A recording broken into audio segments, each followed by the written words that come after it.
Welcome to my YouTube channel Medicrack. Friends, आज हम लोग बेनाइन प्रोस्टेट हाइपरट्रॉफी को पूरे अच्छी तरह से समझेंगे।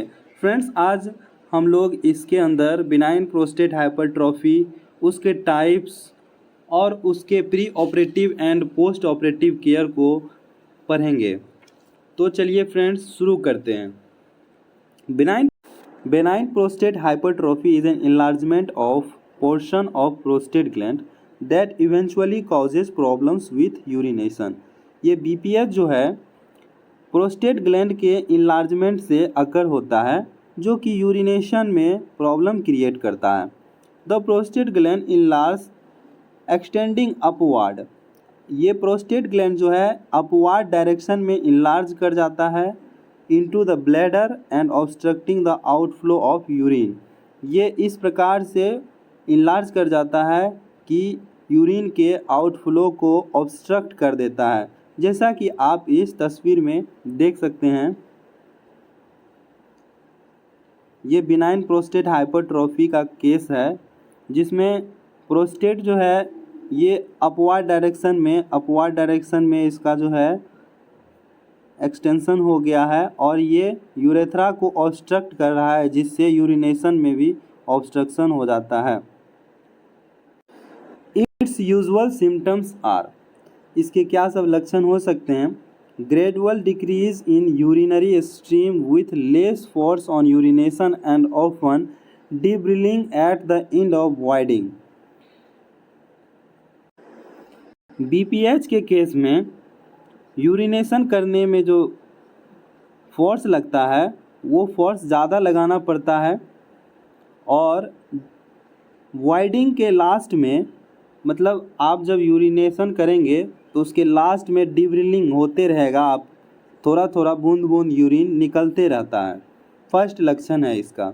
हेजिस्टेंसी in passing urine, difficult in starting the stream, intimacy and inability to maintain a constant stream. Hesitancy होता है, रुकावट होने लगता है यूरिनेशन में।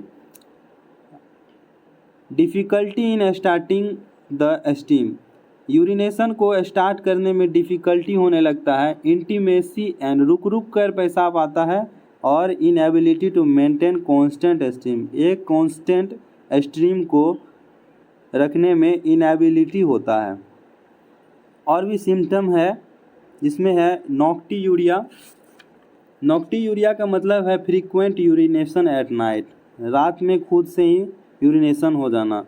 डायस्यूरिया, इसका मतलब होता है पेनफुल और डिफ़िकल्ट यूरिनेशन। अर्जेंसी का मतलब होता है कि थोड़ा सा भी यूरिनेशन करने का अगर ख्याल आता है तो वो बर्दाश्त नहीं होता है। अर्ज इनकंटिन्यूएंस, इसका मतलब होता है लॉस ऑफ ब्लैडर कंट्रोल। इसमें जो है आपका स्नीजिंग, कफिंग, लाफिंग, इन सब केस में यूरिनेशन पे कंट्रोल नहीं रहता है। अब है prostatectomy. It is the surgical removal of the prostate gland. Surgical removal of prostate gland को प्रोस्टेक्टोमी बोलते हैं। टाइप्स ऑफ प्रोस्टेक्टोमी, प्रोस्टेक्टोमी के कितने टाइप्स है, इसमें जो ऑपरेशन होता है वो डिफरेंट मेथड से होता है, जिसको कि हम लोग समझते हैं। Transurethral resection of the prostate, इसको शॉर्ट में TURP बोलते हैं। इसमें क्या होता है? A surgical procedure that involves the removal of prostate tissue using a rectoscope. Rectoscope के थ्रू जो है प्रोस्टेट का रिमूवल होता है, inserted through the urethra. Rectoscope को यूरेथ्रा के थ्रू इंसर्ट करते हैं, जैसा कि आप इस तस्वीर में देख सकते हैं कि ये देखिए प्रोस्टेट का केस है। ये प्रोस्टेट का केस है, enlarge prostate before surgery. Surgery में क्या करते हैं हम लोग? यूरेथ्रा के थ्रू रेक्टोस्कोप को प्रोस्टेट के पास ले जाते हैं और प्रोस्टेट को रिमूव करने का प्रयास करते हैं। फिर उसके बाद ऑपरेशन हो जाने के बाद ये है हमारा प्रोस्टेट आफ्टर सर्जरी। इस प्रकार से प्रोस्टेट को जो है क्लियर किया जाता है। नेक्स्ट टाइप है प्रोस्टेक्टोमी का transurethral incision. Of the prostate, short में इसको TUIP बोलते हैं। It is a surgical procedure done under local anaesthesia, ये जो है लोकल एनेस्थीसिया के अंदर किया जाता है। The surgeon use an instrument inserted into the urethra that generates electric current, एक इंस्ट्रूमेंट का यूज किया जाता है जो यूरेथ्रा के थ्रू प्रोस्टेट तक ले जाया जाता है और उसमें से इलेक्ट्रिक करंट निकलता है और या फिर लेजर बीम निकलता है।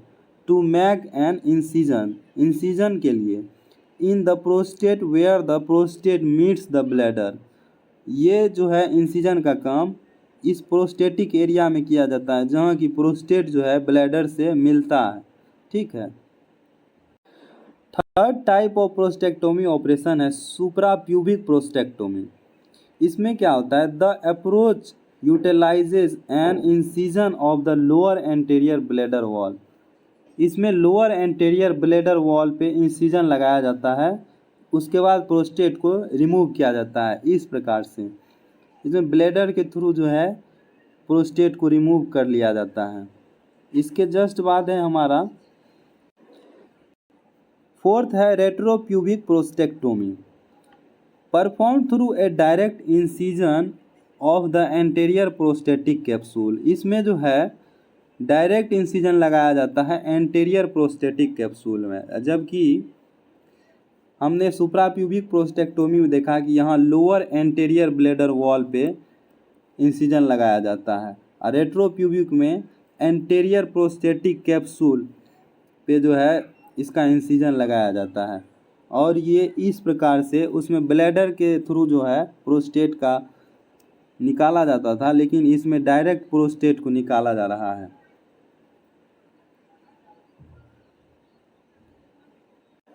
फिफ्थ है हमारा perineal prostatectomy, the prostate gland is removed through an incision in the perineum, इस टाइप के ऑपरेशन में पेरिनियल प्रोस्टेक्टोमी में पेरिनियम के पास जो है इंसिजन लगाया जाता है और फिर प्रोस्टेट ग्लैंड को रिमूव कर लिया जाता है।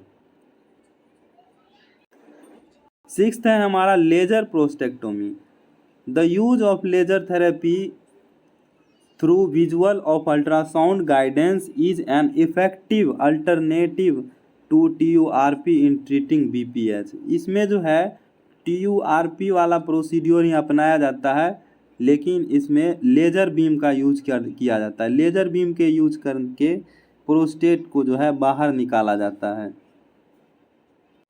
अब है हमारा preoperative care, all routine investigation of the person undergoing for surgery, surgery कराने वाले व्यक्ति की सभी नियमित जांच पहले कर लेनी है। फर्स्ट है हमारा preoperative care. Second preoperative care है restore urinary drainage before surgery, surgery से पहले जो है यूरिनरी ड्रेनेज को खाली कर लेना है। Introduce urethral catheter, urethral catheter insert करना है ब्लैडर को खाली करने के लिए under strict aseptic condition, aseptic condition को अपनाते हुए ताकि कोई इन्फेक्शन अंदर ना पहुंच जाए। Administer appropriate injectable antibiotic before the surgery, जो हमें डॉक्टर के द्वारा प्रिस्क्राइब्ड किया जाएगा उस एंटीबायोटिक का प्रयोग हमको सर्जरी से पहले कर देना है। Treatment of any urinary track infection if present, अगर पहले से कोई यूरिनरी ट्रैक इन्फेक्शन है तो उसका पहले प्रिवेंटेशन करना जरूरी है, पहले उसका रोकथाम किया जाएगा फिर प्रोस्टेट का ऑपरेशन होगा। Encourage for high fluid intake to prevent urinary infection, अगर यूरिनरी UTI हो चुका है तो हाई फ्लूइड इनटेक कराना है पेशेंट को ताकि ज़्यादा से ज़्यादा पानी पिए और फिर जो है यूरेथ्रा ब्लैडर से इन्फेक्शन निकल पाए। Explain about the impact of the impending surgery on his sexual functioning, patient को पूरा तरह से एक्सप्लेन कर देना है कि आपके सेक्सुअल फंक्शनिंग पे क्या असर पड़ने वाला है इस सर्जरी का। प्रोस्टेक्टोमी के बाद पेशेंट को सेक्सुअल फंक्शनिंग में दिक्कत आ सकती है, जिससे इरेक्टाइल डिसफंक्शन हो सकता है, उसको सेक्सुअल अर्ज कम आ सकता है और भी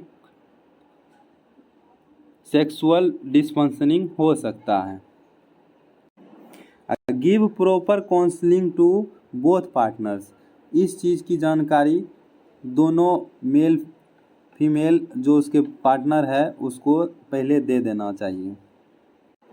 post operative care, maintain patency of the catheter, catheter के पेटेंसी का ध्यान रखना है, कैथेटर कहीं निकल ना जाए।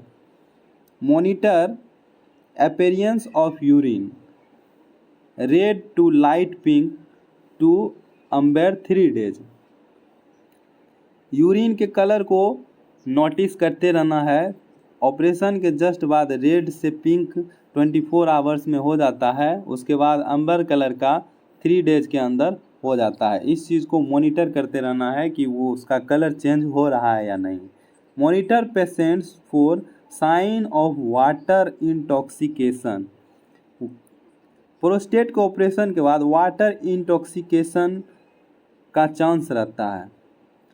आफ्टर TURP लाइक कन्फ्यूजन जिसको बोलते हैं, इसको टर्प सिंड्रोम भी बोलते हैं, ये पेशेंट में देखा जा सकता है। टर्प लाइक कन्फ्यूजन में पेशेंट को headache, nausea, vomiting, changes in blood pressure ये सब हो सकते हैं। एजिटेशन भी हो सकता है। एजिटेशन में जो है बेसिकली स्ट्रेस, एंजाइटी ये सब आता है। उसके बाद है वार्म मॉइस्ट स्किन, ये भी होता है पेशेंट को आफ्टर प्रोस्टेक्टोमी। एनोरेक्सिया, एनोरेक्सिया को एनोरेक्सिया नर्वोसा भी बोलते हैं, जिसमें पेशेंट का वेट लॉस होने लगता है, पेशेंट में माल न्यूट्रिशन होने लगता है, यह एक लाइफ थ्रेटनिंग कंडीशन होता है। एनोरेक्सिया में पेशेंट को खाने का मन नहीं करता है। उसके बाद है नोजिया और वोमिटिंग, ये सारे चीज़ आफ्टर प्रोस्टेक्टोमी कॉमन है। Instruct the patient not to try to void the catheter, patient को इंस्ट्रक्ट करना है, उसके अटेंडेंट को बताना है कि यूरिन जो है पेशेंट के कैथेटर के सामने नहीं रहना चाहिए। Explain the feeling of needing to void from the pressure of the catheter, patient को समझा देना है कि ये जो कैथेटर लगा हुआ है इसके कारण जो इरिटेशन होगा, आपको उसको निकालने का मन करेगा लेकिन उसको नहीं निकालना है, उसको लगा रहना देना है। Avoid use of enema and rectal thermometers, इस टाइम पे हमें एनिमा का यूज नहीं करना है या फिर रेक्टल थर्मोमीटर का यूज नहीं करना है। Give medicine described bye consulting doctors, जो हमारे डॉक्टर दवाई लिखे हैं उसका यूज करना है। After catheter removal do following, catheter removal के बाद हमें क्या सब करना है। Monitor sign of urine retention, urinary retention का साइन तो नहीं है, इसको देखना है। मॉनिटर कंटिन्यूएंस तो नहीं है, और पेशेंट को पेरिनियल एक्सरसाइज के बारे में बताना है, ये सारे पेरिनियल एक्सरसाइज है इसके बारे में बताना है। इफ़ ड्रिबलिंग अकर्स, अगर ड्रिबलिंग अकर्स होता है तब, ड्रिबलिंग का मतलब रुक रुक के अगर पेशाब हमेशा बूंद बूंद चूते रहता है उसको ड्रिबलिंग बोलते हैं। Encourage increased fluid and frequent voiding, patient को ज़्यादा से ज़्यादा फ्लूइड इंटेक करने के लिए इनकरेज करना है और फ्रीक्वेंट वॉइडिंग के लिए भी इनकरेज करना है कि वो जो है यूरिनेशन अच्छी तरीके से करें। चेंज ड्रेसिंग फ्रीक्वेंटली, ड्रेसिंग को फ्रीक्वेंटली समय समय पर चेंज करते रहना है। Around suprapubic wounds after suprapubic prostatectomy to prevent skin maceration, skin में जो है कोई गड़बड़ी ना हो उसके लिए अगर सुप्राप्यूबिक वुंड है तो उसको जो है ड्रेसिंग को चेंज करते रहना है टाइम टाइम पे, ठीक है।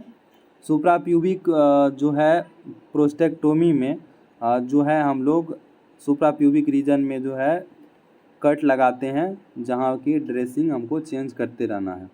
Give patient opportunities to discuss feeling about sexuality, patient से डिस्कस करते रहना है कि उस सेक्सुअलिटी के अबाउट जो है वो क्या जो है फील्स कर रहा है। पॉसिबल इनकंटिन्यूएंस, अगर कोई इनकंटिन्यूएंस है तो उसको पेशेंट से पूछना है, उसको इनकरेज करना है कि वो अपना हर एक चीज़ डिस्कस करें। टीच पेशेंट टू, पेशेंट को क्या सब जो है टीच करना है, बताना है after surgery. Avoid vigorous exercise, patient को विगरस एक्सरसाइज से मना करना है, करने के लिए नहीं कहना है। हैवी वेट लिफ्टिंग नहीं करना है। सेक्सुअल इंटरकोर्स एटलीस्ट 3 वीक्स तक नहीं करना है। Avoid driving for 15 days, minimum 15 days तक ड्राइविंग नहीं करना है।